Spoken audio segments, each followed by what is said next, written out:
वहीं यूपी में बांग्लादेशी घुसपैठियों पर बड़ी कार्रवाई शुरू हो चुकी है। सीएम योगी के निर्देश के बाद में हरकत में प्रशासनिक अमला आ चुका है। सीएम योगी ने 17 नगर निकायों को निर्देश दिए हैं। रोहिंग्या बांग्लादेशियों की लिस्ट बनाने के निर्देश जारी किए गए। कमिश्नर और आईजी को सौंपी जाएगी घुसपैठियों की लिस्ट और बांग्लादेशी रोहिंग्या घुसपैठियों पर बड़ी कार्रवाई की शुरुआत हो चुकी है। सीएम योगी का 17 नगर निकायों को यह निर्देश है। नगर निकायों में काम करने वाले रोहिंग्या बांग्लादेशियों की सूची बनाई जाए। कश्मीर और आईजी को सौंपी जाए रोहिंग्या बांग्लादेशियों की ये सूची।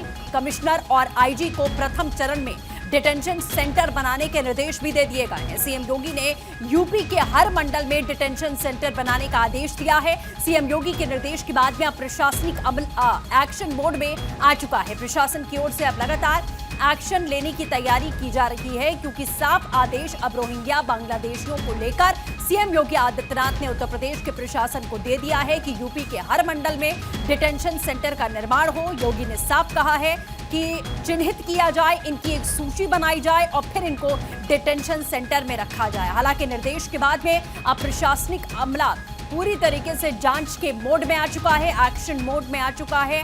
अब जांच पड़ताल जहां जहां उत्तर प्रदेश के इलाकों में रोहिंग्या बांग्लादेशियों के घुसने की खबर हो सकती है, वहां वहां अब तफ्तीश हो रही है। नीलेश हमारे साथ में जुड़ चुके हैं। नीलेश, क्या कुछ जानकारी है? सीएम के आदेश के बाद में प्रशासनिक अमला बहुत तेजी के साथ एक्शन मोड में आ रहा है। कहा जा रहा है कि कई डिटेंशन सेंटर बनेंगे, क्या अपडेट है? देखिए सृष्टि, बिल्कुल अगर हम उत्तर प्रदेश के मुख्यमंत्री योगी आदित्यनाथ की बात करें तो योगी आदित्यनाथ ने साफ तौर पे पूरे प्रदेश में निर्देश जारी किए हैं कि जहां कहीं पर भी अवैध रूप से रोहिंग्या बांग्लादेशी रह रहे हैं उनको चिन्हित किया जाए, डिटेंशन सेंटर भेजा जाए, जिसके बाद उनको उनके देश भेजने की कार्रवाई की जाए। जिसके बाद उत्तर प्रदेश के सभी जिलों में बड़े पैमाने पर पुलिस और प्रशासन मिलकर अभियान चला रहा है। जो झोपड़पट्टी में रहने वाले, नाले के किनारे रहने वाले लोग हैं, उनके दस्तावेज भी चेक किए जा रहे हैं। साफ तौर पे आधार कार्ड, उसके अलावा एनआरसी के जो दस्तावेज थे उनको भी जांचा जा रहा है। लखनऊ की अगर हम बात करें तो लखनऊ में आज बड़े पैमाने पर अभियान चलाया गया, जिसमें भारी संख्या में पुलिस बल शामिल रहा और जो लोग झोपड़पट्टी में रहने वाले थे उनके दस्तावेज चेक किए गए। आधार कार्ड, जिन लोगों का आधार कार्ड आसाम या गुवाहाटी का मिला है, वहां के प्रशासन से भी संपर्क किया गया है कि क्या इन लोगों के जो आधार कार्ड पे पता लिखा हुआ है वाकई में ये लोग वहां के रहने वाले हैं या नहीं है, उसकी भी विस्तृत जांच की गई है। उसके अलावा एनआरसी के भी दस्तावेज चेक किए गए हैं। सभी झोपड़पट्टी में रहने वाले लोगों का सत्यापन भी कराया गया है। कहीं ना कहीं पूरी एक लिस्ट तैयार की गई, एक सूची बनाई गई है जो स्थानीय चौकी पर जमा की गई और हर आने वाले सप्ताह में उनकी जांच भी होती है। और प्रत्येक व्यक्ति से ये अपील की गई है, अगर कोई भी व्यक्ति अवैध तरीके से रहने वाली व्यक्ति की मदद करता है तो कानूनी कार्रवाई उसके ऊपर होगी। कहीं ना कहीं तमाम झोपड़पट्टी में रहने वाले लोगों को यह हिदायत भी दी गई है कि जो साफ सफाई का काम करते हैं, गलत तरीके से हिंदुस्तान में आकर रह रहे हैं, उत्तर प्रदेश में रह रहे हैं, ऐसे लोगों को वो प्रशासन को बताएं कि कौन कौन लोग ऐसे हैं जो अवैध तरीके से उत्तर प्रदेश या उत्तर प्रदेश के अलग अलग जगहों में रह रहे हैं। उनको प्रशासन तक उनकी जानकारी पहुंचाएं ताकि उनको चिन्हित किया जा सके। चिन्हित करने के बाद डिटेंशन सेंटर पहुंचाया जाए, जहां पर उनकी जांच होगी और जांच करने के बाद उनको, जो बांग्लादेशी होंगे उनको बांग्लादेश भेजने की कार्रवाई होगी, जो रोहिंग्या होंगे उनको रोहिंग्या भेजने की कार्रवाई उत्तर प्रदेश सरकार की तरफ से की जाएगी।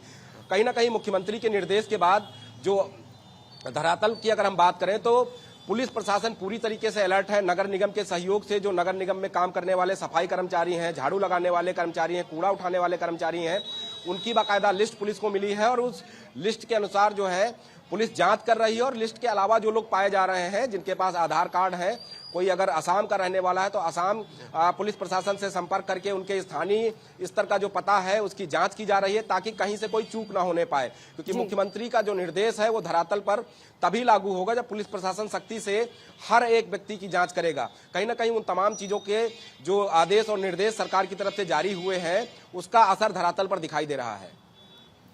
बिल्कुल नीलेश, जैसा आप कह रहे हैं कि उसका असर फिलहाल धरातल पर दिख रहा है, लेकिन अब ये माना जा सकता है कि बड़े पैमाने पर जब ये पूरा रिसर्च अभियान एक तरीके से चलाया जाएगा तो कई ऐसे लोग हैं जो बांग्लादेशी रोहिंग्या हैं, उन्हें अब डिटेंशन सेंटर जाना पड़ेगा, जो अपनी पहचान छुपाकर, और फर्जी आधार का भी मामला सामने आता है कि फर्जी दस्तावेजों के आधार पर जो है वो यहां पर निवास करते हैं, इसे लेकर भी कार्रवाई होगी।